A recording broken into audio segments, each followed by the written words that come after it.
Good evening. Welcome to the Diablo 3 podcast. I'm your host, Flux, and we are online at diabloii.net. I'm joined on the show tonight by NERDWORDS. Hello. And by no one else. Yay. Just NERDWORDS. That's right. Can you talk twice as much as usual? I mean, I'm sure I could. I have to dial it back anyway. There's lots of patch notes to talk about. Yeah. Yeah, so no one else was. We're recording this on a Saturday night. Usually we do them on Sunday nights, but I'm having to work very long hours all week on the weekdays, and I would never have had time to edit this Sunday night and post it. So hopefully I can get this done tomorrow, and you guys will get to hear it on Monday or Tuesday or Wednesday, as opposed to like April. April's a long time away. It right? is. Plus we lose an hour Sunday night, right, with the whole spring forward. Is thing. that Sunday? Yeah, that's already. Fuck. It used to be like in April. I can't believe it's so early now. Yeah, so starting on Monday, it'll be light much later, and it'll be really dark in the morning when you get up and go to work if you're a wage-slaving monster like myself. It already is. It already is dark when I get up to go to work. Makes me sad. Now it's going to be even darker. And it will stay that way until about June when he finally, time changes, and then we get to go work in the fields and harvest things for our elders. Yeah. Anyway, we have a lot of content this week. Obviously, the patch 2.41 just hit the PTR, and we got the patch notes, and there's tons of changes to skills and items, and legendary gems have a lot of revamps, and there's some set dungeon improvements. I'm sure we're all really excited about those. Yes, most definitely. Here's where I dub in the sounds of crickets and tumbleweeds.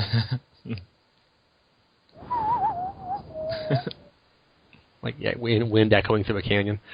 But yeah, I'm sure that some of our guests, Osmodeus is the one who managed to work in an anti-set dungeons rant every podcast, no matter what the topic is. I'm sure he's storing up a new one. So yeah, right. But yeah, and also lots of new cosmetic stuff. Lots of new virtual pets and lots of new cosmetic items and wings, butterfly wings. You too can look like someone who just killed Deckard Cain. Hooray! Finally, at last, you've been waiting. It's butterfly material time. Yeah, so a lot of that stuff, and I guess I should mention that I'm having very little time lately, but it's definitely getting. Many of the podcast guests have not been responding much lately, or haven't been playing, or haven't been on the PTR. So I guess this is a shout out if you'd like to be on the podcast. If you're a listener and you like to chat sometime, especially if you're keeping up with the game, playing on the PTR when you have the chance. And if you don't play Demon Hunters or Wizards primarily, that would be great. Because all of our guests are now either Wizards or Demon Hunters. Yes. I am one of those, and you are the other of those. I've always been the other of those. And Osmodeus has been a lot on lately, and he's always playing Demon Hunters this season. Muggs has been doing some other stuff, but we haven't had him on too much. But anyway, if you'd like to be on the podcast, give me an email at flux@diabloii.net and say why you'd want to be it and any podcasting experience or play experience or relevant notes or whatever. And I will try to get in touch and chat with you, and we get a little test chat. And if you don't have a horrible lisp or a Tourette's syndrome, you might well be on the podcast. And even then, if you can make some Jay Wilson jokes. There you go. That's all it needs. What do you have when you have 2 Jay Wilsons and 1 hamburger? Ooh, I don't know. What? A fatality. I just made that up on the spot. There's going to be some better Jay Wilson jokes than that. Okay, anyway, so let's get to the stuff. Jay Wilson. Is he making Diablo 4? Seriously. Well, that'd be awesome if he was. I made that joke like a year ago, and we were all like, that'd be the worst thing ever. Oh, my God. He's on some secret project at Blizzard, I'm pretty right? sure he's going to stay away from Diablo for a very long time. I would just be so awesome. Hey, it's Diablo 4, a proven Diablo developer. It's Jay Wilson. Yay! We're going to have uniques without any unique properties again. Yay! Rah, rah, rah. And then Josh can save the day. Okay. So I guess we'll go patch stuff right away. I've been just kind of looking over the patch notes here. Obviously, when I see new patch notes, I just scroll down to see whatever my character class has been changed. Straight to the wizard. Yes, most definitely. And the very first thing that stood out for wizards are skill changes and a huge buff to Archon. I know that's your favorite wizard skill. You use that every chance you get. So it's like massive damage buff, 20% to 300%, and then there's like armor and resistance bonuses are increased. And it's multiplicative and it makes now. And it's got like a better cooldown for teleport. I bet you're really pumped about this, right? I don't know. I'm not touching it. I'm doing what I usually do with PTR, and I'm avoiding it at all costs until there's more clear determined intentions. I guess they're doing such. You know what you also avoid with that at all costs? What? Archon. No. But yeah, that's another thing too. Is avoiding playing Archon for as long as possible would be nice too. I don't think. From what I've read, Archon still isn't the clear front runner, but I mean it's only been a couple days, so we'll see. But Yeah, I don't. They changed so much. I mean, that's just the first change. That was the skill change for Wizard, but like all the set changes and stuff are really, really, really interesting. And like I don't even have the time to jump in and try to figure out what's what right now. But it's really, really cool. Yeah, just kind of going down the patch notes. We'll obviously get to set item changes and stuff. Some of the QoL changes are kind of interesting also. Mm-hmm. One of the first thing under items I laughed at, legendary potions can now be salvaged and will yield a forgotten soul. I'm like, what are we supposed to decorate town with? Right, yeah. I mean, that was the whole fun thing. You play a multiplayer game. You do a couple of, you have a bunch of rifts with like 3 or 4 people, and there'd be like 50 legendary potions in town after a while. God, I hate that. And they're all like shiny and glowy. It was like Christmas. Well, I'm super obsessive, and it just makes me crazy. Like I can't. I hate when people drop shit in town and just leave it. And they're just in the way everywhere, and you can't salvage them. You can't even sell them to vendors either, can you? Right? No, no, you can sell them. That's all you could do was sell them. Like 1 gold. No, it was more than that. It was like 1,000 gold, I think. Oh, there you go, man. The whole 1,000. That's almost half as much as you get from your typical drop from a rock you kick over on T10. Yeah. Actually, less. You got 20k per rock on T10. Yeah, but I always just enjoy dropping them. I would drop them in like the corner of town. It's really annoying when someone drops a bunch of crap like right in front of the blacksmith and you're clicking it by accident trying to get to the goddamn salvage button or something. Yeah. I just hate seeing the light in general. I actually played PTR for about an hour last night just to test out some of the Demon Hunter set changes. And that's my dedication to the podcast here. Did that and got 2 hours of sleep for work or something like that, but whatever. Okay, more than that. But yeah, I actually immediately found, I don't know, some crappy one I already had. I mean, you find, it's like the first time you find, a Kool-Aid, you keep that one, and maybe like one of the other ones. I usually use Kool-Aid because Waller can be like bad. Yeah. But then you just throw them all away after that. It's like it's like you're trying to find your ancient legendary potion or something. See, I actually keep the best rolled one of each type for whatever fucking reason, just in case they like PTR it and then change it and I need to test it. That way I've got it. And you have 1% more resource regeneration for 5 seconds. That'll make a real big difference in the long run. Well, you never know what they're going to change. You never know. You never know what they're going to change and make retroactive. That's what I've learned. You're socking them away. Yeah, I just use Kool-Aid, frankly. I just use I don't use Kool-Aid. Kool-Aid's not really useful for because you have teleport. Exactly. Yeah. So for me, it's the armor one, the tower.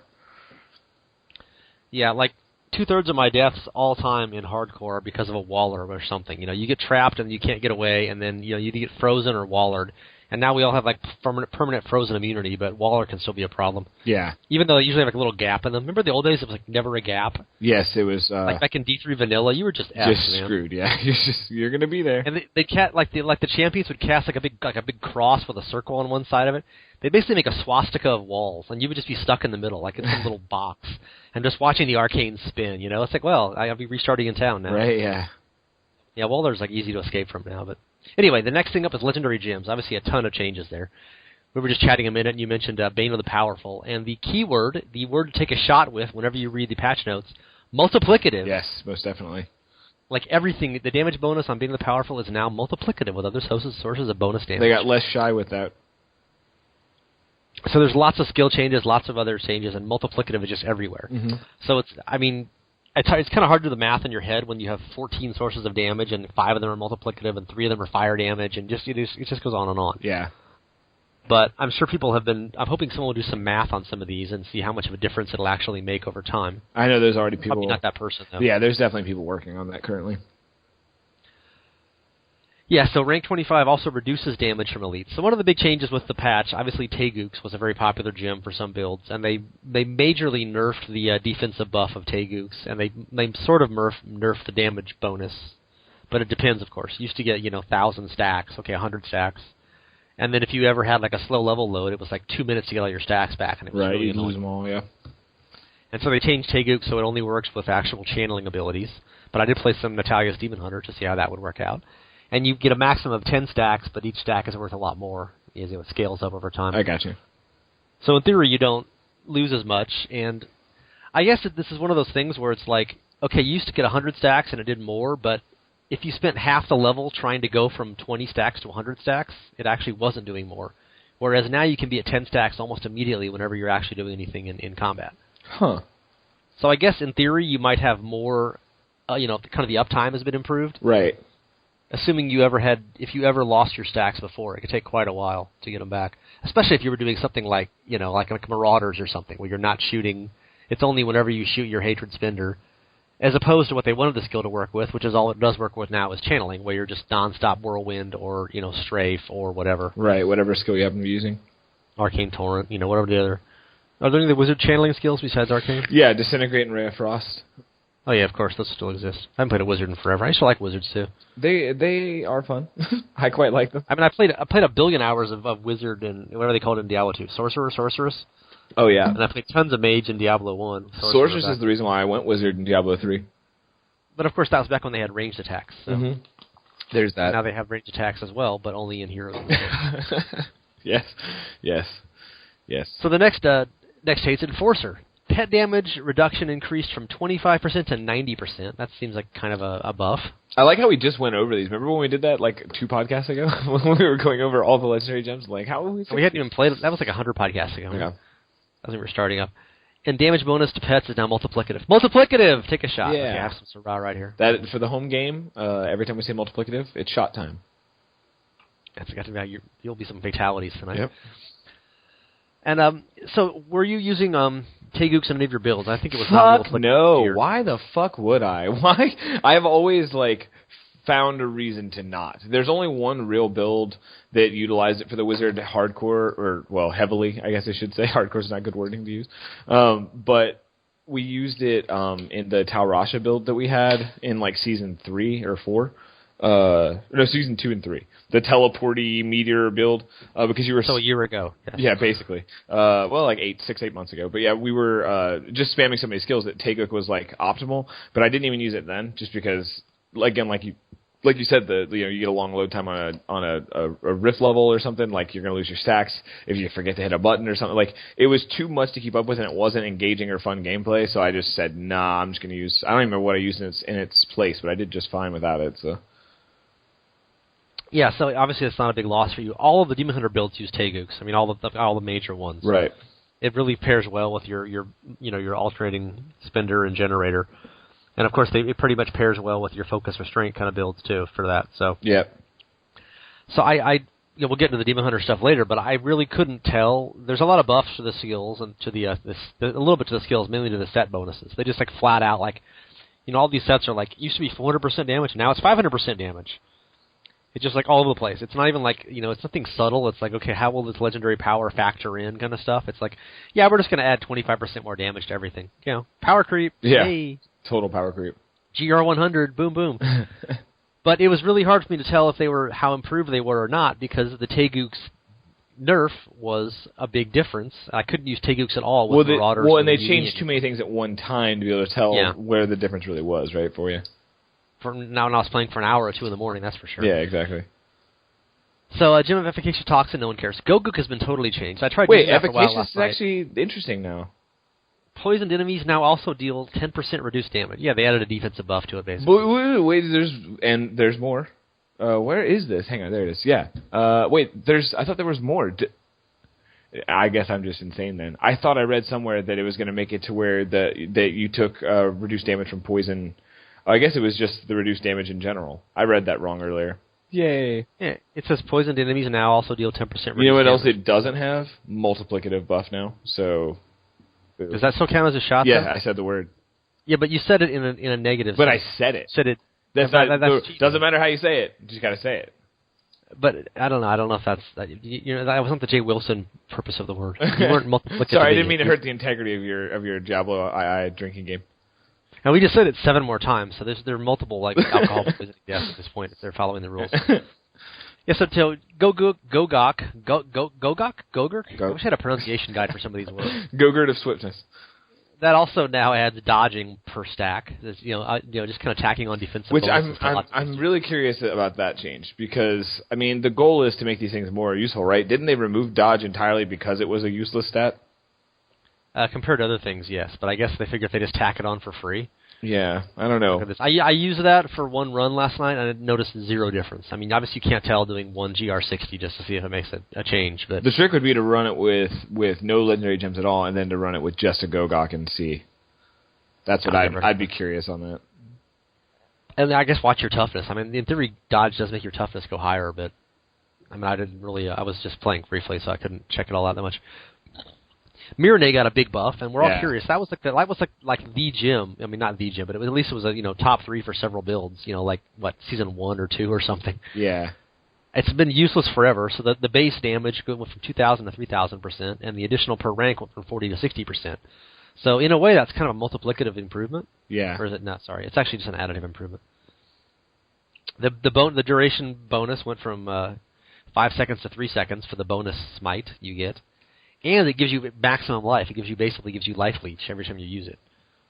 I haven't tried that one, but I mean, obviously, if you have like a level 100 Mirror, and it's now increasing from, instead of 40% per level to 60%, that's like 2,000% more damage right there. A lot more damage. Level 100. And 1,000 more to start with. So you're like at 3,000. You basically like doubling the damage from it. Who knows if it works?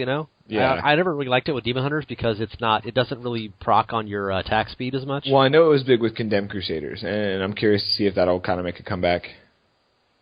Could be. It was never much use because it doesn't work faster when you have faster attacks. I'm pretty sure. I mean, I'm pretty sure Condemned was still doing pretty well. I don't know if it was competing with the Legacy of Nightmares like Bombardment build, but I know that it was doing well for the Crusaders. So this might push it up a little bit higher. Maybe, yeah. It'll be the Possibly 14th most popular gym to the 12th most popular gym. There you go. Who knows? Maybe it's good. I mean, it looks interesting. I haven't tried it. Moratorium got a change. I have never used that gym. I will never use that gym. Pain Enhancer got kind of the same thing as Mirror, where they gave it a huge buff on the overall damage. And that is going to be absurd. I'd say to use that one you use in your... Oh my god, yeah. But, I mean, okay, so Pain Enhancer is really, really good for builds that use attack speed like our Archon. Because Archon, like the way it scales and stuff, attack speed is like king with Archon. You don't actually stack it innately on your character build because you get so much from your Archon stacks because every point is 1% attack speed. But now it's 1.5% attack speed, which is crazy. So that even got a buff. But what makes it interesting to me is that the Pain Enhancer, like the attack speed the Pain Enhancer added to your character, was already really powerful and made it best in slot for Archon. That bleed damage might push it even further. I don't know. It's just, yeah, that gem looks crazy right now because it was already really good damage. I was already using it in live builds, and almost every season I had a build that used Pain Enhancer. Yeah, so with a good level on that, like a level 80 or level 70, 80, something like that. Yeah. Obviously, people have like 120 on their gyms now, but for real people, 70, 80, it was like, what, like 1,200 damage per second when it worked out to? Oh, yeah, it was absurd. And especially... It was like 3,600%, but that was over 3 seconds. So, but I mean, well, and also you kill using most stuff it in half a second. But. Well, and using it with like Shard of Hate made Shard of Hate like proc like crazy. Like it just did a lot for different procs and stuff that you were using with different items. Yeah, and it looks like with these buffs, it'll be easily double the damage it was. Mm-hmm. Oh, I mean, it's more than double to start with, and then each rank goes up 50% instead of 30%. So it seems like it's going to be way bigger. I use that one all the time on Natalia's build. Sorry, Natalia's build. Right. With a demon. Because you're kind of hitting everything on the screen at once, constantly, but you don't kill them all instantly. It's not like a big blast like a Marauder. Stuff just dies in one shot. Natalia's, you're just kind of spinning around and strafing everything. And I really liked it before on that, and now it's double the damage, so obviously that'll be something to try out. Also, because Natalia's doesn't really have any ideal gems except for Taeguks, it's kind of weird. You have like one perfect gem and like 8 gems that are kind of useful in certain situations. And maybe even defensive ones sometimes in hardcore. Anyway, it's kind of weird. Where some sets, I mean, there's 3, at least there used to be 3 such obvious gems to use for the UE build or the Marauders. And it was always Bane of the Trapped and the Taeguks and Zays for those builds. And now it's like Taeguk is gone, so I'm not sure what the third one will be. But then you get the other fun Marauders, Natalia's, and it's like, okay, you need Taeguks, and then I'm not sure what. Yeah. So do you have that with Wizards where there's like totally obvious ones for some builds and other ones you're like, well, this is maybe. Well, of course, you just said you boycott Taeguks for philosophical reasons. So well, a lot of the Wizards didn't use Taeguk just because it didn't work well with the class. Like it was kind of like forced in because it was such a high buff.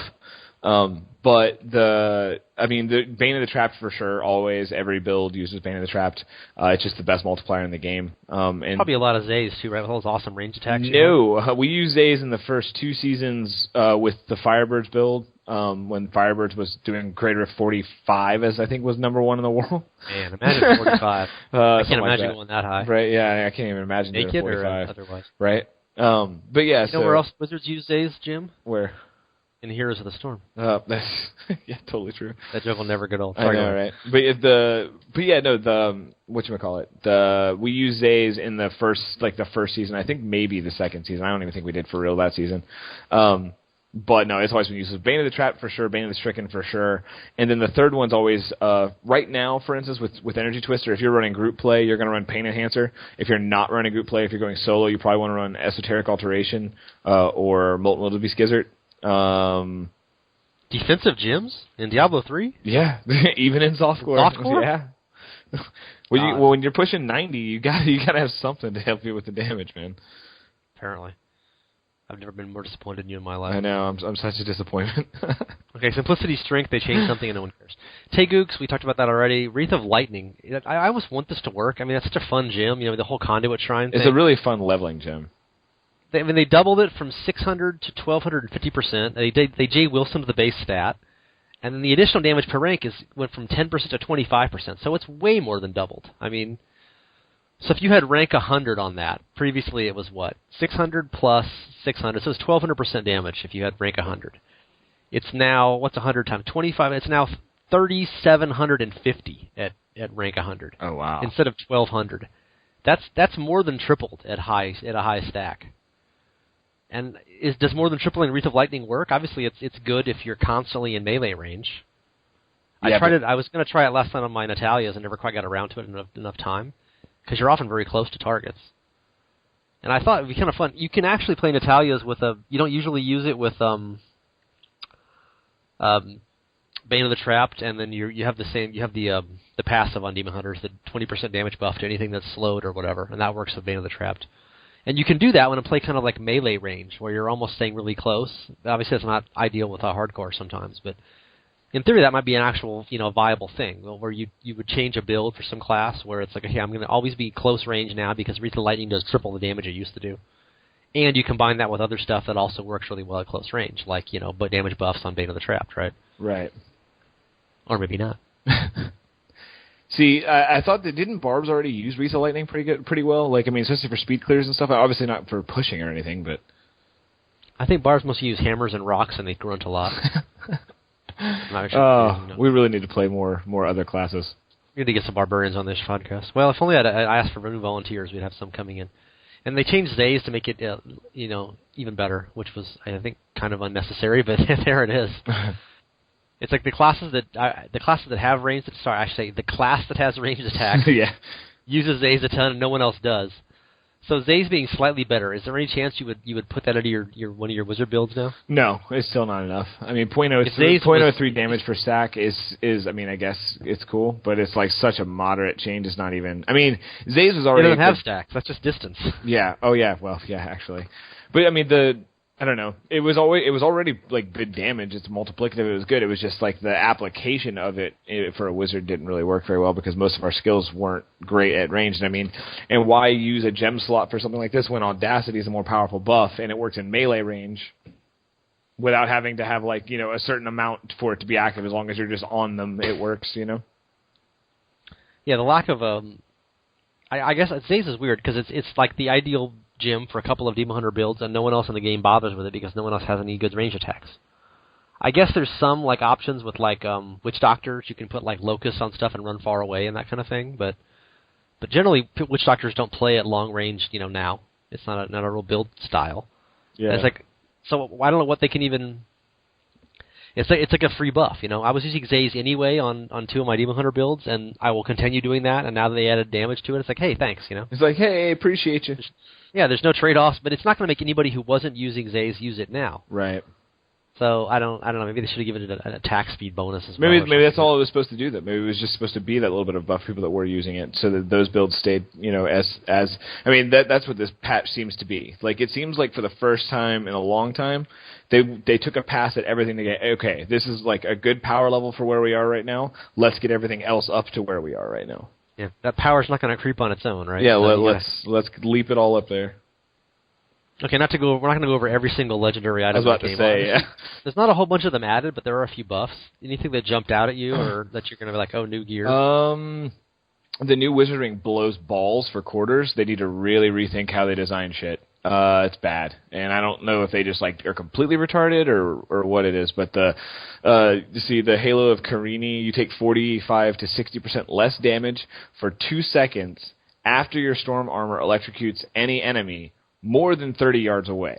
Can we just talk about how con-fucking-voluted that is? Like, that is the worst design. So, it can roll 45 to 60% less damage. It applies that damage debuff for 2 seconds after your storm armor electrocutes an enemy, which is random, by the way, more than 30 yards away.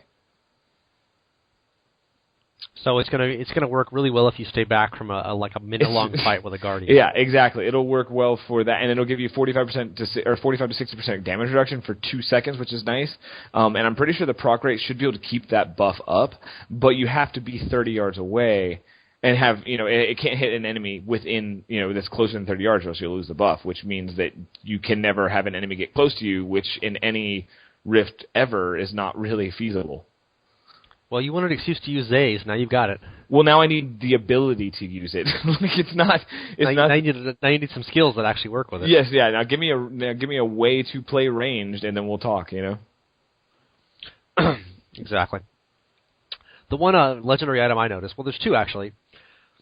Making the Oculus Ring now activated by kills if equipped on your follower. Isn't that like 100% free? Here's your Oculus Ring will always be in effect.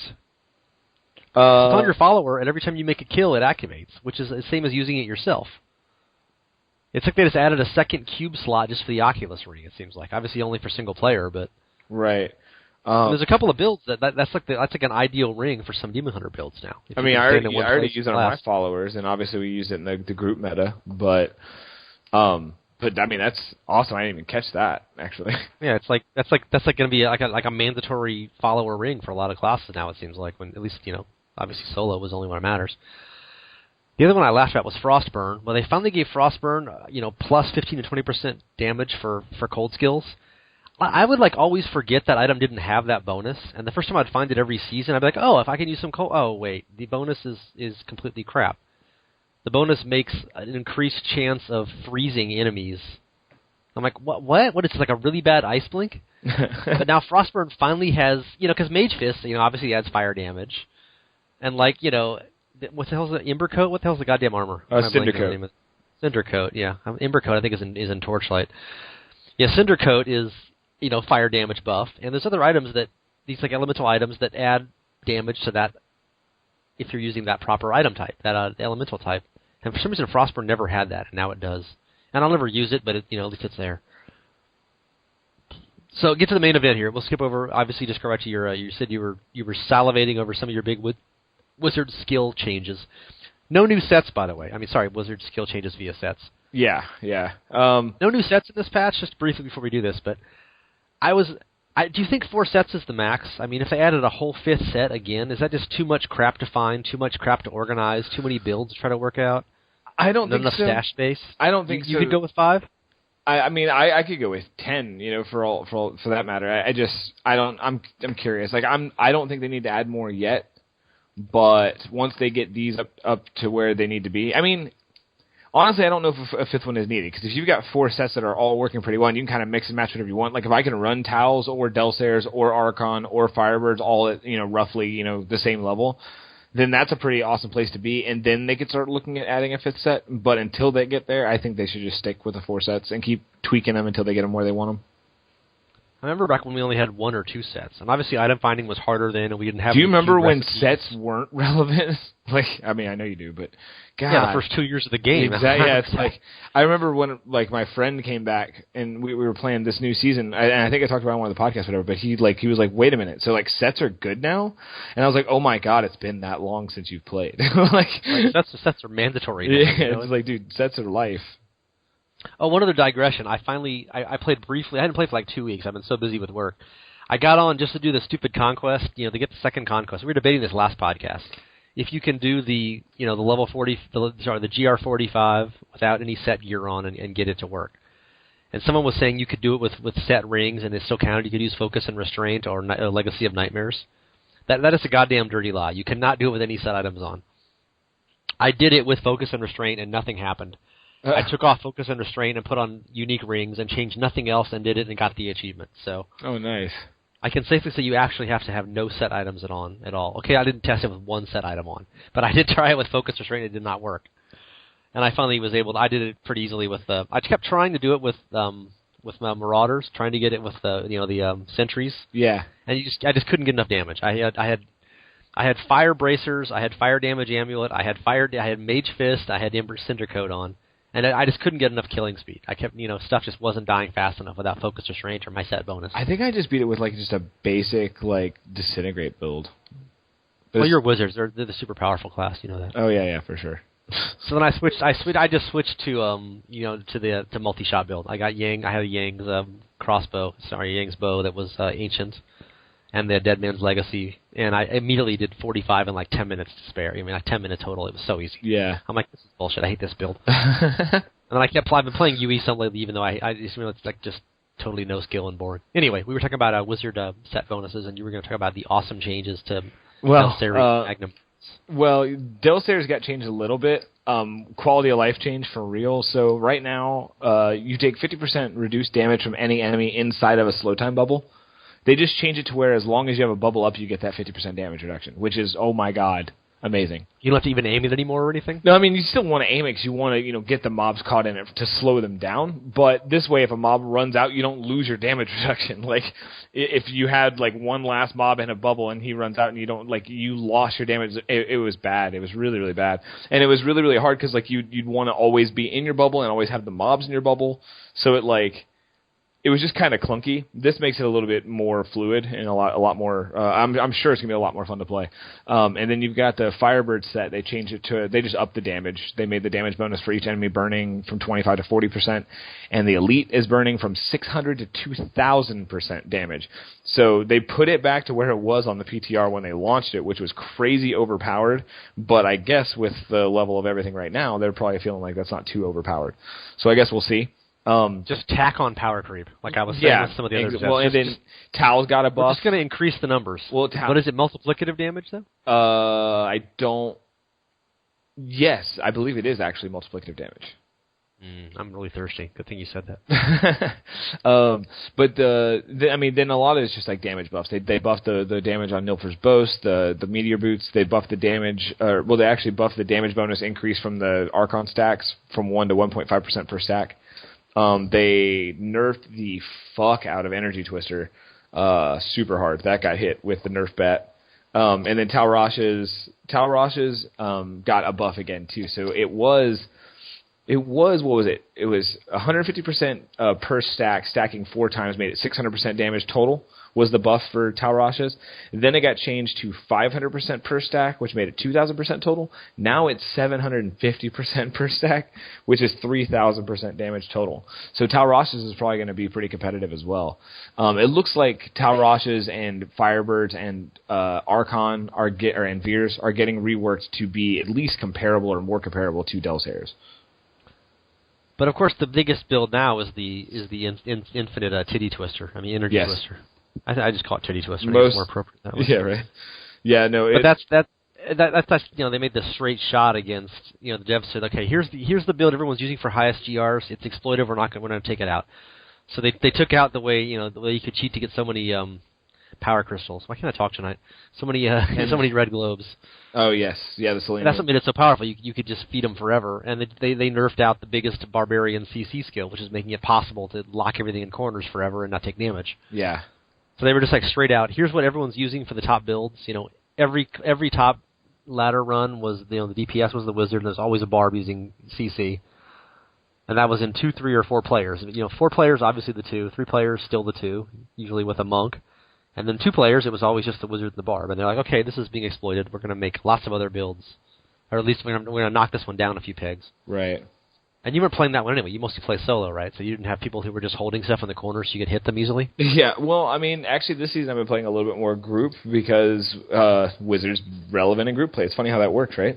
It's a lot easier to find a group when you're playing a class that is wanted by the group meta. But the Wizard hasn't been in that conversation for, any season, so it's been nice. But no, so I had, I would switch it up. I'd have a build where I would run Reaper's Wraps and I'd run the group meta, and then I'd have, where I was kind of just doing public games or running with lower level friends, and I would kind of carry more weight, and I would just run, Ancient Parthian Defenders and some defensive gems. And were you doing, from what I think you and some other guests had mentioned, it was really boring playing the super powerful build now. Just, you just sort of sit in the middle and cast energy twisters forever. It's always been that way, though. Whenever you get to the highest level, it was that way in the first season when they were doing the crazy high grade of clears, because it was just fear doc, fearing everything straight. I mean, it was boring then, too. So you have not really been playing that build, though, but all the other, not super high. That build doesn't work by itself, right? I mean, you use other builds that you're playing solo. What, the Twister build? Yeah, the one that people use for the four-player No, it stuff. absolutely really works by itself. It's one of the best. I thought you needed people to really hold the monsters in the right spot, though. See, that's the thing about the Wizard, is that, like, we're, in that build, we're actually kind of doing both. Like, we're doing the highest damage, but Ancient Parthian Defenders and that Halo of Arliss ring keeps everything Frost-Novid permanently, well, as long as you're playing your DR right. So as long as you've got a group that's dancing around with you, I mean, like, you've still got people that are supplementing, damage mitigation and pulling mobs in and stuff, but for the most part, I mean, when I run solo, I could clear just as high. I mean, I can't clear into the hundreds or whatever, but I've cleared just as high solo as I have in my 4-player group with my friends. You need better friends, dude. Yeah, I do. Are any of the Wizard build changes? I mean, are they going to change any of the builds, or it seems like everything's the same but a little bit more damage? It's just more damage. I mean, it's really nothing's going to be drastically different for the Wizard as it seems so far. But I mean, the gems are interesting for sure, but it's not going to fundamentally change the way you play a Wizard. I'm just curious to see kind of how it shakes out, because again, I'm not really I don't want to jump in and try this yet, because I don't like getting in and trying it and being like, oh, this feels awesome, and then they just bring it back down. It's not live, it's not a nerf, it's not, whatever, so I'd rather just wait until they've got a couple weeks of PTR, and then I'll jump in and try and see where everything's sitting before I start, getting excited about the damage bonuses. That you're trying to hit P1000 this season and you can't waste time. Yeah, I'm not really trying to hit Paragon 1000, but that'd be cool. Well, you're more likely to hit it if you don't PTR, so that's definitely a plus. Yeah, the problem is the Division came out, and it's like Diablo with guns, and I'm really enjoying it currently. That's kind of the point of this patch. Lots of little tweaks, lots of buffs to things, trying to make all. It seems like they're trying to make all of the more builds viable per class. At least viable in terms of being roughly the same GR instead of having one build that stands out way above the others. But nothing new. There's no new sets. I think that probably 5 sets would be too many top end, but obviously you don't agree with that earlier. But it does seem like after every recent patch, we got at least one new build per class that was totally, because the sets kept getting buffed. They were adding new sets entirely in each season, or else they were totally reworking an existing set. Right. And it's like, hey, new builds. And this one doesn't seem like there's any new real builds coming in. It's just making, kind of making other builds that aren't as good top level. Mm-hmm. Are you going to miss having a whole new build? Do you want something new style? Not really. I'm kind of good with it. I really like where the person who's played one character for 3 years. Yeah, and I'm still good with it. Yeah, no. I mean, I don't really need anything drastically different. I really enjoy the different playstyles. I really want Talrasha's to be the top build for the Wizard, just because I feel like it is the most. It gives you the most freedom once you hit your 6-piece to kind of, do you want to do a channeling build? Because that can work with Towels. Do you want to do a cast, a range like Fire and Forget build? That can work with Towels. A melee build can work with Towels. So Towels is such a universal damage buff that you can kind of make it work with whatever you want. Whereas Delstairs, has specific skills you have to use with it. So it only works, in a certain aspect. The other classes are much the same. They're just lots of... Obviously, we should note, the reason you're not playing the PTRs, what Blizzard always stresses, they tend to do the damage buffs really big in the first patch. Yeah, they all just so you test it. And then scale it back. Yeah, they're like, hey, we're going to throw 2,000% weapon damage. You get in there and you're like, oh my god, this is so bad, this is amazing. And then a week later, everyone's crying because they nerfed it. Rather than crying, I just don't give myself that expectation. I just stay away from it until they figure it out a little bit closer. Yeah, so obviously when you look over the patch notes and you see everything, I mean, just something like the Barbarians, 6-piece Immortal King set, 2,500% to 400%, Legacy of Rakar, 300% to 750%, Might of the Earth, 800% to 1,200%. I mean, it's like a fast motion auction down the whole list. Exactly. Everything is just much bigger numbers. And that may last. And some of that stuff may stay. Yeah, exactly. Some of that stuff may stay. But probably a lot of it they're going to nibble these down a little bit. Oh yeah, absolutely. But Jen, I mean, that's just that I just tried the Demon Hunter and the same thing, 300 to 400%, 600 to 800%, 100% to 200%, just everything. There's a couple of, every set bonus, 2, 3, or 4, or 6. The crazy one, Shadow's Mantle, is the second piece bonus of that, which is your damage buff if you're using a melee weapon. Used to be 600%, which seemed ridiculously overpowered. Everybody talking about last season when you got the Hadrig's Gift, when you first got your level 70 buff. Right. The seasonal journey. You got 2 pieces of a set, and it was the Unhallowed Essence set, and that instantly gave every Demon Hunter 600% damage buff if they were using a melee weapon. Right. So it was just like, here's how you go from expert to T1 in 2 pieces of gear instantaneously. Yeah. And it's for free, and we'll give it to everybody in the game. Just put any piece of crap sword you find, and then just start using, chakram or whatever. Something that doesn't require a bow. And you're instantly able to do, 5 difficulty levels higher. That bonus is now 1,200%, from 600% up to 1,200%. Wow. And it seemed ridiculously overpowered to begin with, and that whole set's not as viable because you don't have the AoE kind of capacity. Right. It seems like maybe someone has found some amazing build that actually overcomes that problem, but currently people just sort of use it in groups, and you just one-shot all the bosses basically, and you just kind of run around and let everybody else do their trash mob. You would think. It might be because the wizard has teleport, but there's a lot of the wizard builds focus elites and just teleport around getting elites. I wonder if is there not a shadow, like a build that's what Shadow's Mantle does. Yeah, just skips you everything just but elites everywhere and then just one-shot elites. Yeah, that's how wizards are clearing so high, so that makes sense. Yeah, so it's kind of a thing, and people can use it with melee gear as well. And there's other, you can combine, fan of knives and other stuff to it. But that's just kind of crazy in terms of thinking how easy it was to go up when you first got into the seasonal journey this year. Everybody went from 70 to T6 in an hour. Okay, not literally, but it wasn't that much. Yeah, it wasn't that far off though. It was much quicker than in previous seasons. Oh, you had to, at least in hardcore, you spent a lot of time like in T2 in the past trying to finally get your 4th and 5th and 6th pieces of your sets. And now Hader just throws them out to you immediately at level 70. It's like, oh, now you're done. He's generous. But yeah, that one just stood out as a big bonus. The one I'm curious about is the unpronounceable name Wajahani, Wojahni. It's a bow. It's a crossbow for the Demon Hunter that gives a big damage buff to rapid fire. And I've always loved rapid fire. I like to use it when I'm leveling up. It's one of the first decent boss killing skills you get when you're a level 11. Yeah. And it's really fun to use. You can just machine gun stuff down. It's never viable later in the game because you have to stand still to use it.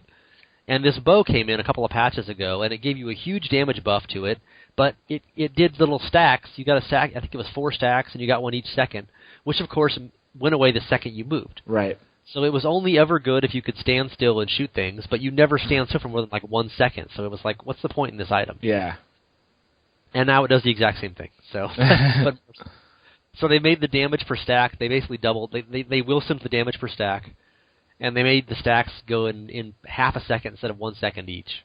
Okay. And you now get the first stack immediately. So basically, you can get to max stacks in 1.5 seconds instead of 4 seconds. And I'll still never use it, except maybe at level 10 or something. But someday I want that skill, that thing to work. I keep envisioning some 2-player or 3-player group somewhere where you could possibly use this weapon and pair it up with other stuff. Maybe it would I don't know. I can't imagine it would ever work with Marauders. I mean, obviously you've got the mantle of channeling and stuff like that or whatever, but you really need damage mitigation. That's what you need. I mean, you have to use esoteric and a wildebeest gizzard and just to be able to stand still that long. See, the wizard has APD and Halo is what allows us to stand still with the Frost Nova proc. So if basically Demon Hunter needs something like that, and that becomes more viable. And of course, we've seen, 2 seasons ago, Demon Hunters were the DPS build, and it was all those super slow motion lightning balls. Yeah. And you would just do that, and everyone else would, Crusaders would just drag monsters into place, and then other people would lock them down. And the Demon Hunters just stood at the far corners of the screen and just shot a billion lightning balls, which was incredibly boring to play. Yeah. But those are, again, you shoot them out there, and they do their damage whether or not you're standing still. And the whole thing with this Wajahalanachi, with the Waji, is that you have to stand still to get your rapid fire out, and as the name implies, they go fast. Right. So, you can use cluster arrow or something like that, or multi-shot, fire 3 or 4 of them, vault, fire 3 or 4 of them, vault. And these you've got to stand still to get the buff going the whole time. But, this is about 5 minutes more than anybody cared about this one stupid item, but I wish I want it to work someday. I don't know how it would work. I can't give you the picture of the perfect Demon Hunter build that will make it work, but I'm sure John Yang can, if he can. And the same kind of buffs for all the other classes. Look at the Monk, 500 to 1,000, 1,500 to 3,000. et cetera, et cetera. Everything, numbers bigger. Right. And as we said, we're not sure that's going to work out. The big thing people are curious about is Nephilim Rifts. Well, they made a big change to that. Incoming damage over Greater Rift 70 has been much reduced. Experience gained above 70 is much reduced. And they also fiddled with the empowered gold cost above 70 to make it a little more affordable. Which is interesting to me. So when you were playing, pushing up to 80 or 90 or whatever you're doing with your wizards, was the bottleneck the fact that you couldn't deal enough damage, or that you were taking too much damage and dying? Taking too much damage and dying. So this obviously wizards are the DPS class this season, though. Right. Yeah. Well, we had an infinite scaling mechanic, and they're always going to nerf that 110% of the time. So if they put this change in right now, of course they've also changed how the energy twister sword works. Oh yeah, changed. Okay, changed. So it does 120 to 130% increased damage for every twister you have out, right? Which is really, really powerful. And it scales infinitely, so you could get it as high as you want it. And when you had high stacks of Pain Enhancer in a 4-player group, you could hit 17, 18 stacks, which is ridiculous. That's how you saw mobs burning down so fast. They capped it at 5. At 5 stacks. So typically your prime DPS for doing Greater Rifts like 75 and 80 was coming at probably 10 or 11 twisters. You can't even get that high anymore. You can only go to 5, which means you're not going to be able to do shit with that build anymore. Well, that's a problem. Yes, most definitely. But generally speaking, if you were going above 70, obviously that build has been massively nerfed. Every other build in the game has been buffed, but that's the one build that's been nerfed, it seems like, for damage anyway. Yeah. Yeah. I haven't done above 70, so I'm playing hardcore, and I haven't had time to play much lately. I mean, the highest hardcores in the world are like 80 on Demon Hunters, so I'm not that far behind. I'm not like they're doing 120, and I'm lagging out. But generally above 70, people were killing fast enough, but the danger was that they would die. Right. You had to be careful. You had to play a little more slowly. You had to put more defensive gear on. And so by nerfing the damage that you take, it seems like that will make a big difference pushing into higher GRs. I just don't You won't need a total lockdown CC.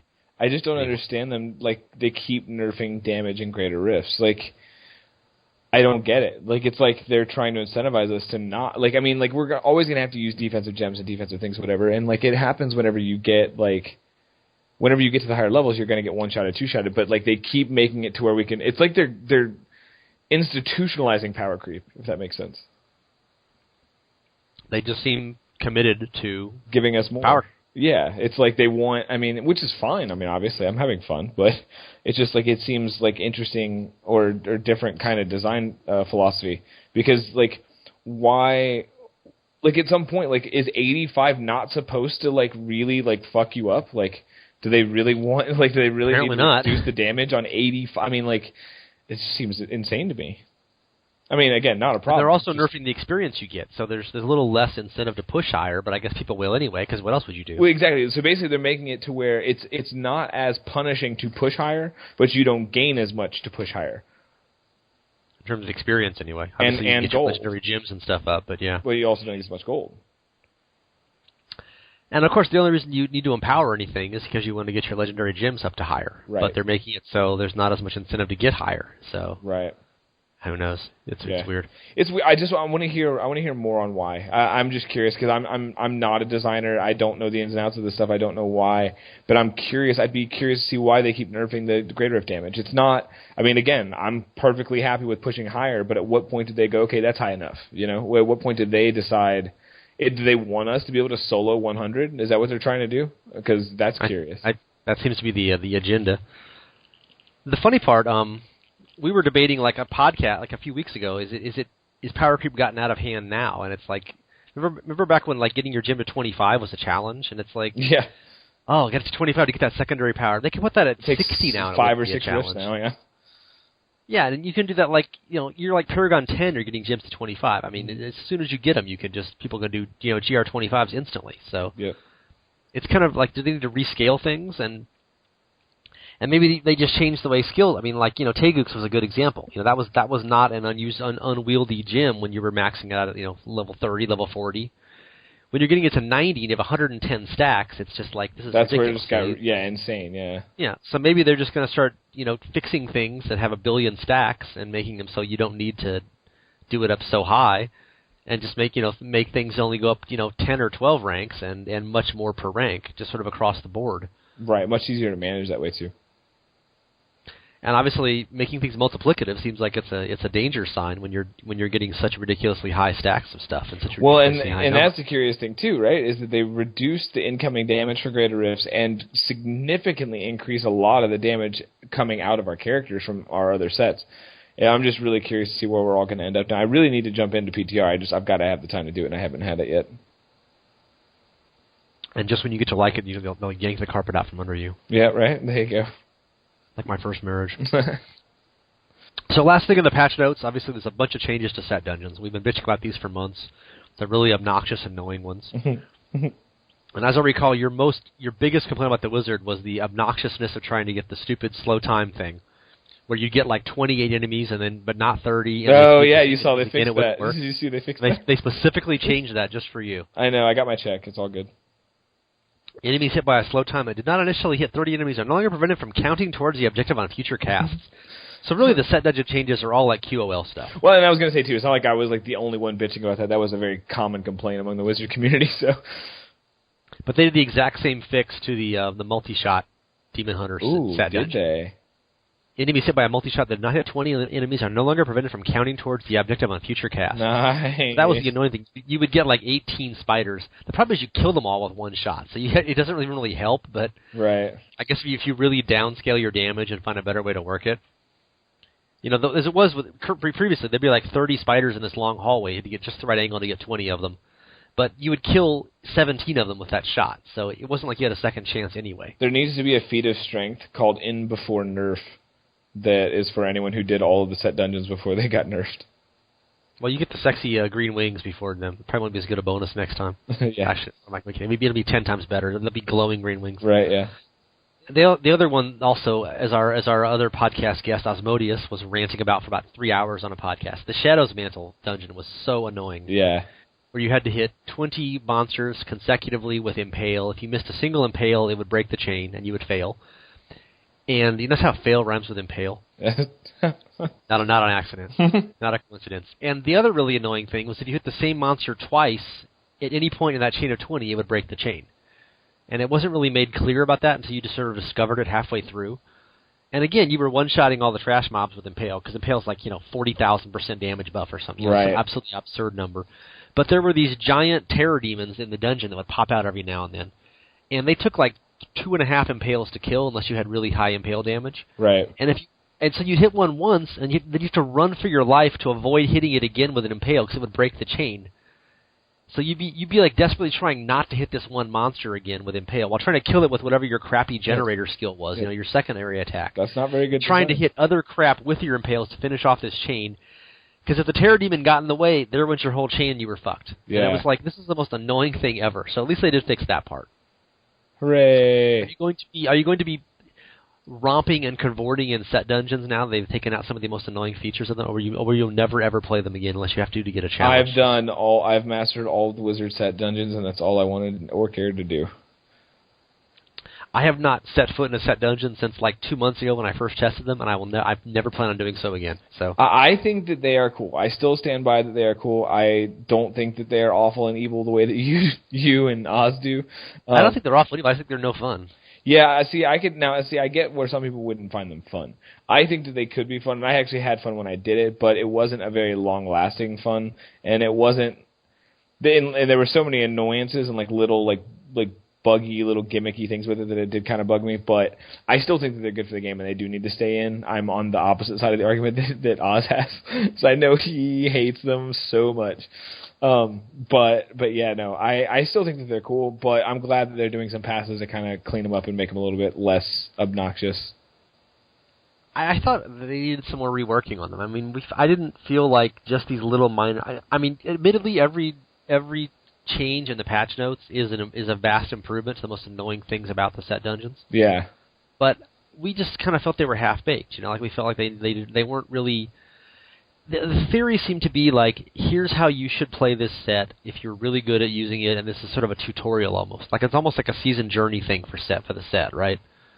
Like it's showing you, here's how you should be playing this set if you do it just right. See, I didn't get that out. Like this, see, I didn't get that out that of was this. I didn't get that that's what it was supposed to be. Well, they sure as hell aren't that, but that seemed like that was the objective to me. Like, this would be, if you're really good with this set, here's what you will do with it. For me, they sounded like challenge mode dungeons in World of Warcraft, and I know you don't play that game, but those are fucking awful. They're awful. I do. I haven't played in a long time, but I did, and they're, like, they were just incredibly hard. Like, you had to have like, exceptional gear, and you had to have a really well-organized team, and like it was really, really hard. It wasn't hard because it was gimmicky. It was just hard because it was more difficult. So I don't know. These all felt gimmicky to me. That was what I didn't like about the Yeah, and see, that I understand. I think that's more the issue than anything. It's not the fact that it's hard or difficult that makes you want to put your fist to them on it. There's a lot of stuff in Diablo that'll make you do that. But it's the fact that it's gimmicky and it's really, really kind of silly, the reason why you fail some of these. Yeah, I wanted it to be hard and challenging in terms of here's how you use this set when you're really good. Here's how you get the cooldowns to go off super fast. Here's how you target things just right. Whatever. I also think that's the problem is that everyone had their own idea of what they wanted them to be because we didn't have a clear direction on what they were going to be. And unfortunately, to the developers. But so apparently, what they are going to be is kind of gimmicky things that they've taken the most annoying aspects of the gimmicky out. So maybe they'll be better, but I still don't see them. I see them sort of as a hurdle, not as something you would ever do for fun or because it's an interesting challenge. Yeah, I can understand that. At this point. As long as they're not in the seasonal journey, they are just fine by me. Any other patch notes? We're almost at the damn end of it. Oh, we should mention at least we'll get to the undocumented stuff with all of the appearance buffs and the pets and stuff. But anything else in the changes? Not really. I mean, it looks like they're just doing a damage pass, which is kind of refreshing, but also kind of interesting because it's the first time they've done it, right? Does that mean that there's some other content they're working on they haven't? I mean, obviously there is, surely, whether it's a patch or something else bigger. Yeah, expansion number 2. But I really think that this signifies something. I don't know if it's necessarily that or it's just that they're out of stuff to do for now and they're trying to figure out the next step. But it's interesting, for sure. One thing to note in Monsters, the amount of gold dropped by Gilded Barons has been reduced. Obviously, everybody was abusing the hell out of Avarice and Avirita to get their conquests. Yeah. You included, I believe. So I didn't do it yet, though. I still haven't done that conquest. Well, you're about to. We've had that on past podcasts. Multiple of our guests mentioned that they went and played hardcore or softcore for a few days just purely to get that conquest. Because it's so hard to get, because otherwise you could do set dungeons, and most people would rather roast their nuts over an open flame than do a set dungeon. Yeah. Even on the PTR.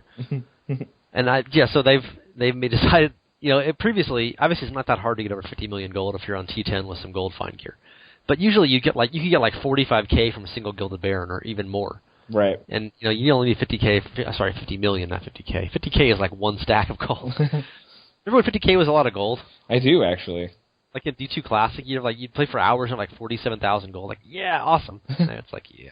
Remember when like you had every stack? Remember holding that much gold in Diablo 1 and it being your entire inventory being full? And covering the ground in town. Come back and half of it's gone because of the bug. I'm rich. But yeah, so it's going to be. I'm kind of curious if they're going to change the conquests next season because I mean, people getting 3 conquests, usually 2 of them are picking up 50 million gold stacks. In hardcore and softcore. Yeah. And that may become a lot more difficult if you actually have to get a much bigger stack. Oh, You'll need to get like a Gilded Baron. Have you ever gotten 50 million without a Gilded Baron? I mean, outside of the vault. I honestly don't know because I spent. we had done a podcast. Have you ever tried? That's the thing is like we had done a podcast and we got done recording one day and I jumped in. I was like, I'm gonna try to bust this out real quick because I don't think I've gotten it yet. And I spent like an hour just like kind of running around killing stuff and Fields of Misery and like that kind of stuff. And then like I was like, why am I not getting this? I just hit 50 million. And I went back and looked and I already had the achievement. I don't even know when I got it, but I had already gotten it. And I was like, oh, some Gilded Baron, no doubt. Yeah. So I don't know when it happened or how it happened. I don't remember it, but it happened. But getting 50 does take some work. Outside of Fields of Misery, I don't know. I'm not sure where you would get it. I mean, I guess you could do it someplaces else. People often talk about the ruins of Corvus because you get all those little trails of the little scarab things come out. But it's real easy to get like a 3-second delay between waiting for them to all come out and then going to the next room because there's walls in the way or something. So it seems like Fields of Misery is the best place because it's such a big open area. I guess like Battlefields of Eternity maybe in Act 5. Yeah. But you just basically need a big open area and a fast-moving character. And it helps if you're not killing stuff instantaneously, if it's a little bit of DOT or like you're putting down sentries or something. Mm-hmm.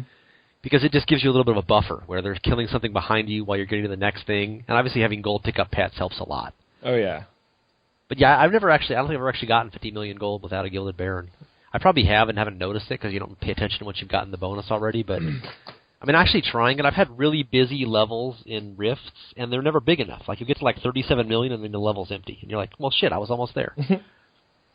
But obviously you need a big level as well, because you don't get enough. I just never cared to try. Yeah, admittedly, I'm not exactly putting on all the gold find gear in the game, putting emeralds in my hat, etc. This is my regular stuff. Yeah. And, I mean, you know, but you've got a fair amount on T10. You've got your 50 points in it from your Paragon points, so it does add up. But anyway... The one QoL user interface thing that I wanted that's not here, and probably I'm the only one who wants this because I've mentioned in the past and no one cares. I really get annoyed at the Paragon points button popping up just always. Oh, yeah, yeah. In the middle of battles. It's right in the bottom middle of the screen. It covers up half your buff bar. I just want that to appear when you get to town. I don't need to stop in the middle of a battle to add 0.1% to my critical hit damage, you know? Yeah. Okay, critical hit chance. Critical hit damage would be 1%. But, I mean, you know what I'm saying. Yeah.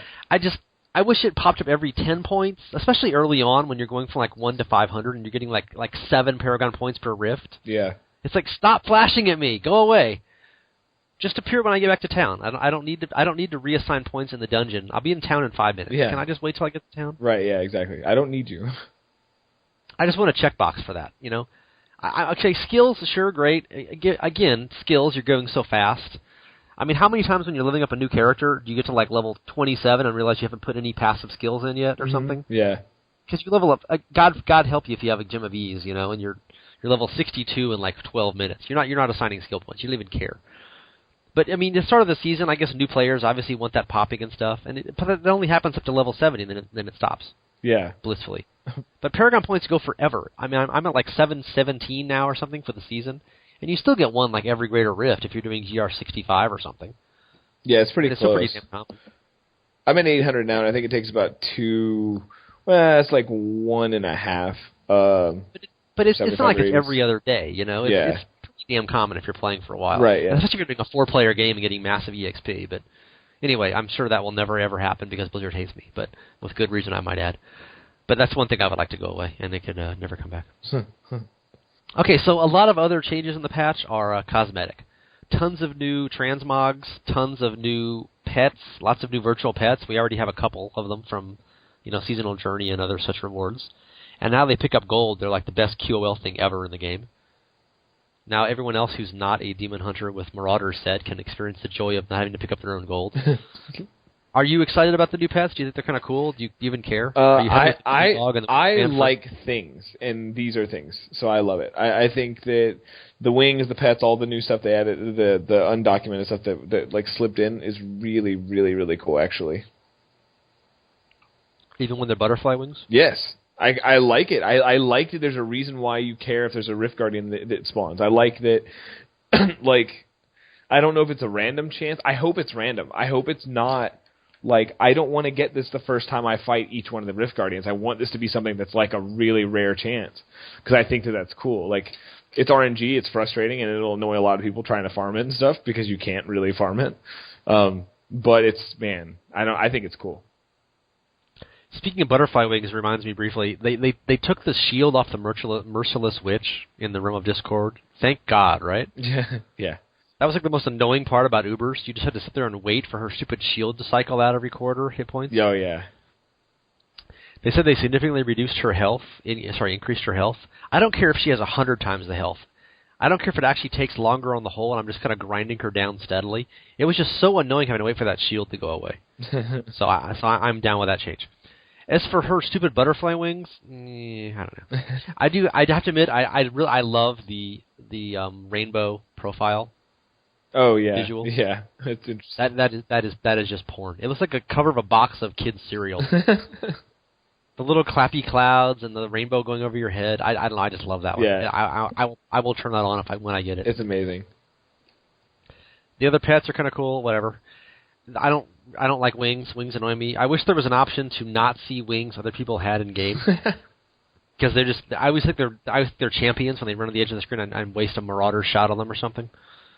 They're all glowing blue or whatever, and at certain angles they look like another monster, and I just think they're annoying. But the thing I thought would be funny, you have not. If we had Oz on the podcast, and I was going to rag him about this, remember how he bought Hearthstone, the other one, Heroes of the Storm, just to get the wings that are coming in the next whatever? Yeah, so I did the same thing. Not the other. What's the other stupid shooter game? Outcast, Overwatch, Overland, Overwatch.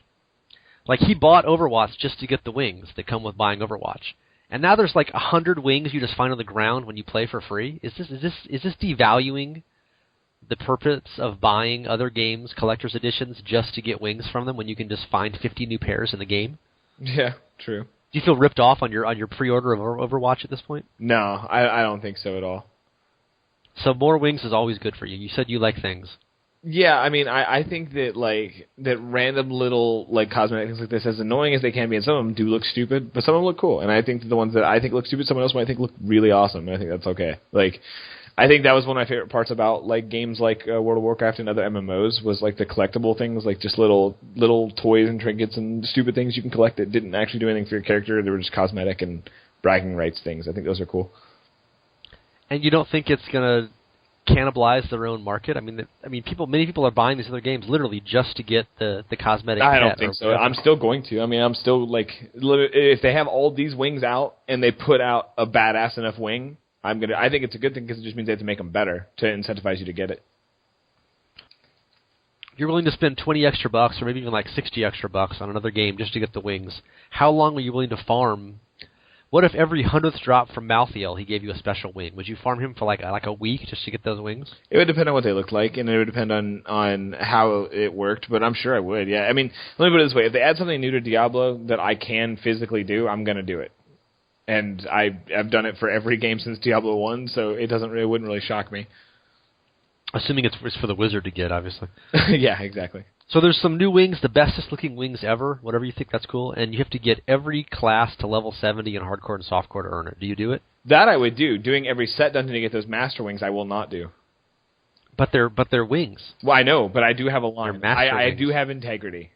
You have standards. Yes. And you do draw the line, and the line is set dungeons. The line is don't make me play a character. I should be able to get everything I want in the game by playing the character I want to play. I shouldn't have to play every character and every set to get them. And if I do, I'm perfectly okay with not ever having that because I play wizard. Perfectly. Unless they're super badass, but they're green. If they were a neutral color, I might have thought about it, but they're green, that means they don't go with much, so I can't do it. You can, dye stuff.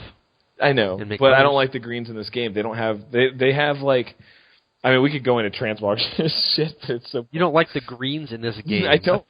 They don't... That could be a really long rabbit hole to go down. It is. They have, a really, really bright, lime green, and they have, a dark hunter kind of green. They don't really have a good in-between that doesn't look tan. They need just, a base, just regular old green. And I just don't feel like that there's a good dye for that. Well, how do you feel about the color of set items? Is that a nice little beams? Are those a nice color of green? No, that's a nice color. Too lime. That's a little bright. Yeah, you want you don't want a dark hunter green, just a basic bitch ass green, a regular green, Google green, the color on the L on Google. That's the color I want for a character, and they don't really have that dye in the game. Given the class I play, obviously I like hunter greens. I like hunter everythings. Yeah, that I understand. But see, if I played a hunter, I wouldn't want to play with a hunter green. I'd want to play with a goth princess build, just straight black. Yeah, that's the only color we use. Exactly. Black, and black, and sometimes really, really dark gray. I had a thing about that, and I've just forgotten it. Anyway, yes. I found I played an hour and a half on the PTR last night. I found one of the new transmogs, some sword or something. It was weird. It's weird how you find them because it looks like a level 1 item. It doesn't look it's not a plan or something. You just find this thing, and I don't even remember what it flashed. I think it gave me a little pop-up when I picked it up, and it said new transmog unlocked. But you can't do anything with it. It's just a level 1 item. It's not like you find a level 70 item and you can wear it like every other transmog in the game. You just find this thing, and it's a strange delivery mechanism. It seems like you found a white item that's the wrong level. I'm like, why is this level 1 item doing here in level 70? And of course it's a sword, and I'm playing a demon hunter, so it wasn't exactly the top of my list, but it's strange how it appears. I figured they were plans that you found. Or else it was when you find a unique now and you go, if it's the first time you found it, you get that, transmog unlocked when you salvage it, right? Or when you go to the blacksmith with it. Right. So it was kind of strange just to get this thing. I did not find any pets or anything like that. Apparently the pets mostly come from the new menagerie goblin. So you've got to find him, and then he drops, I don't know how many. I had totally forgotten the PTR had the ridiculous density buff for legendary items. And that's just apparently the default now. It used to be when you play it, you'd have a little buff that said, community buff to a 2,000% drop rate increased. Yeah. And that's not even showing now. You just, every single elite you kill drops a legendary in almost every chest. Huh. So it becomes like in the old days where it's just immediately all you're picking up is green stuff and like rings and maybe weapons. Because otherwise you go back to town like 3 times per rift. It's just ridiculous how much crap you find. Yeah. So I was just like buffing stuff without even trying to. But I just wanted to test my current gear. I didn't actually want to find new gear because I was going to mess up my testing. Like if I'm trying to test this compared to my current builds. Right, you don't want upgrades. I don't want to add 5 upgrades, and immediately you're finding like 17 set items the first boss you kill. So it's like, okay, this is maybe going to screw up my system here. Yeah, exactly. Anyway, enough of that stuff. One other thing that was funny this week is Blizzard briefly posted that Diablo 3 was now free to play up to level 70. And someone saw that in the forum post and said it, and there was all this like, what's going on here? Is it going to be stash for cash next or what? And one of the community managers replied, and I will quote his entire post, "Hey everyone, sorry for the confusion here. This was a temporary website issue that caused the wrong text to display. As others have noted, this has been corrected." That was the entire quote. I will note that is not even remotely a denial. Right? And so That's not even a hint of a denial. So when is this about to happen, basically? Yeah, a temporary website issue caused the wrong text. It wasn't like, we're not doing this. It wasn't that's a mistake. It was for another game. It's not, we weren't hacked. It's like, yeah, you were supposed to see that is what he basically said. Right, okay? yeah. And I'm obviously, my news post about it, I made a joke that I'm going to repeat here because it was pretty funny. At least I thought so. And as I pointed out in the news post, I've always been a fan of gardening. I've lived in small apartments forever and just had little balconies. I would do tomatoes in pots and stuff. Yeah. And in the last October, I moved into a real house for the first time in forever. And I have a big yard, and I'm going to put in a garden this year in the spring, which is still kind of cold here. And so I've been making plans. And one of the things with gardening, it's really important to get good soil. And you need good soil. You need to have good fertilizer and have a proper nitrogen balance and stuff. Mm-hmm. And I've been researching this. As a result, I now know a lot about bullshit. I know bullshit when I see it. And I saw it right there, that blue post. Yeah. So that's the long well, segue. See, the thing that gets me is so do we have fun with it and read too much into it? Because why? Okay, let's think about it ostensively.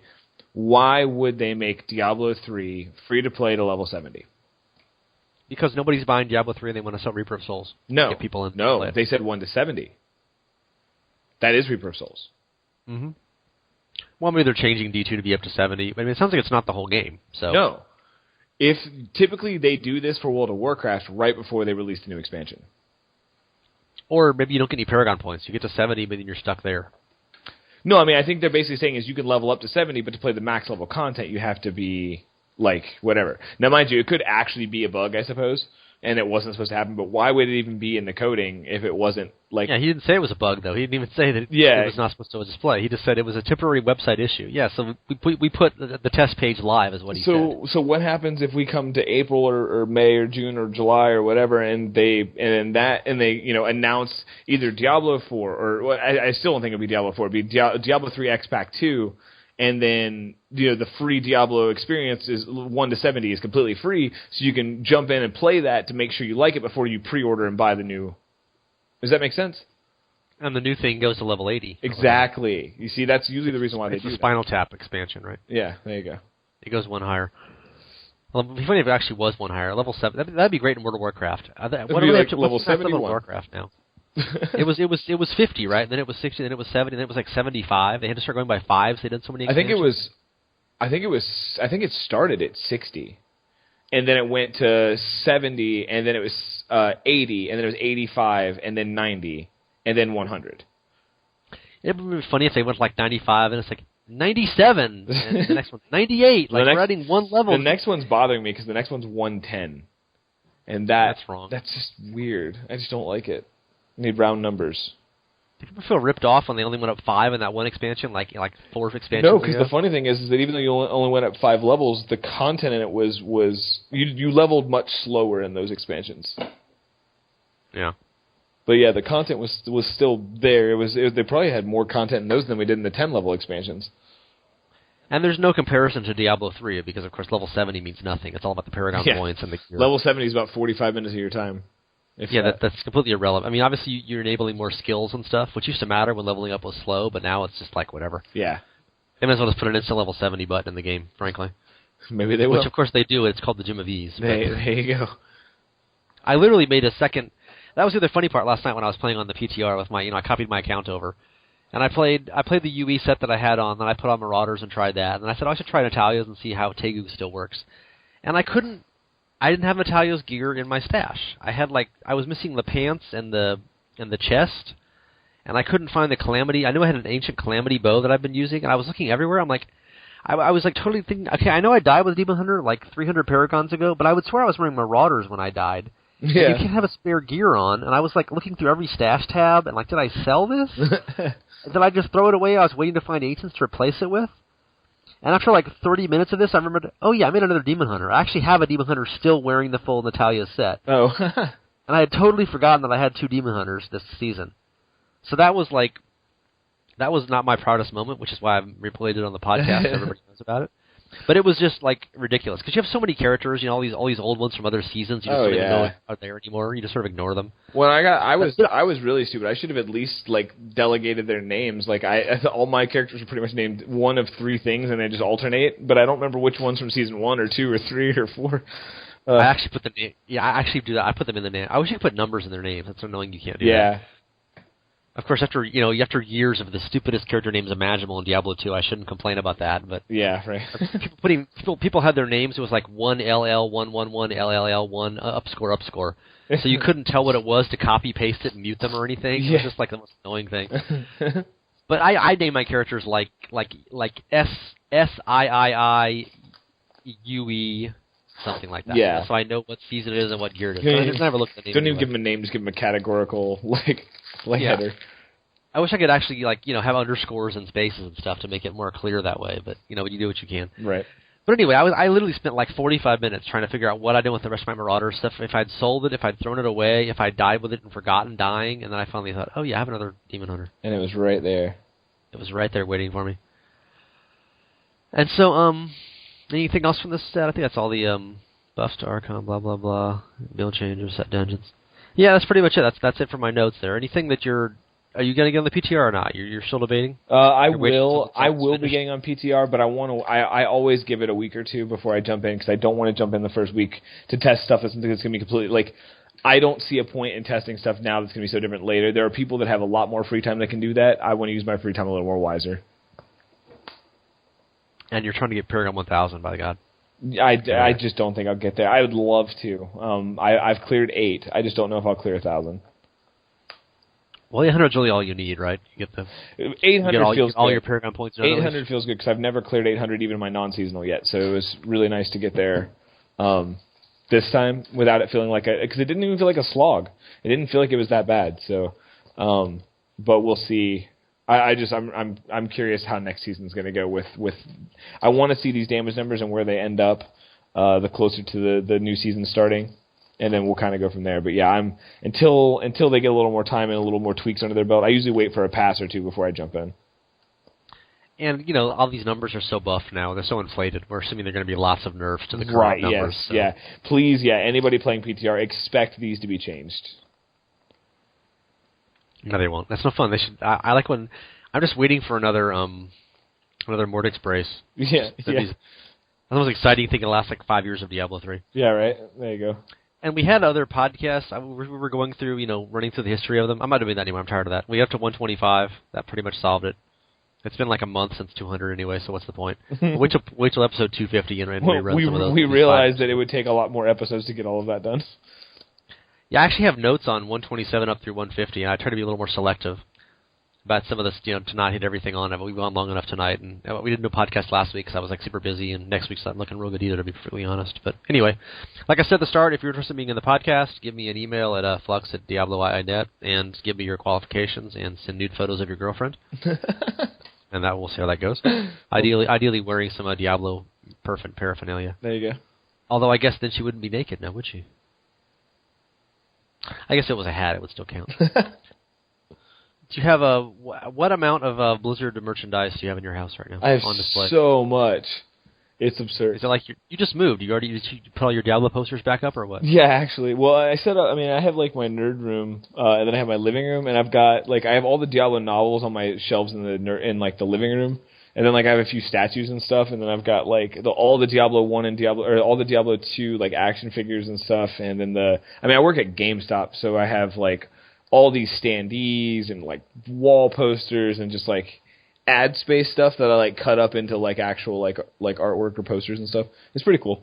But so you just take all the posters and all the stands and stuff home when they're done. Yeah, basically. Whatever you want. Or I give them to customers. I usually give them to customers, but if it's Diablo stuff, I'm selfish. Doesn't that show up on eBay like 10 years later and it's actually worth money? Not typically, no. They're just posters and stuff, and usually like a kid will get super stoked if you give them a Mortal Kombat poster or something whenever it comes out. Exciting. Yeah. Fatality. Okay, I'm sure our listeners. I have a Diablo nightlight. That's actually in my guest bathroom. It's really cool. I didn't even know they existed. I just saw that last year. Wait, you talking about the nightlight from the Blizzard store? Yeah. Yeah, I got one of those actually too. It's a Diablo's head nightlight. If you put a piece of tape over the back of it so all the light doesn't go out the back, it looks much better. Oh, okay. Well, that's good to know. My friend got it for me for a housewarming gift. I was super excited. He got me that and then one of the Diablo mugs too. It was pretty cool. Yeah, I don't have a lot of decorations, but I do have that much. Anyway, you have been listening to the Diablo 3 podcast. Thanks to NerdWord for joining us tonight, and hopefully we'll get some fresh meat in the future episodes. Fresh meat. And you know what else has fresh meat? You know where fresh meat comes from? Where? Moo. Do you think the Cow King virtual pet moos? I hope to God. I hope it's a fucking real moo too, because how do you fuck up the cow level? It shouldn't be real cow noises.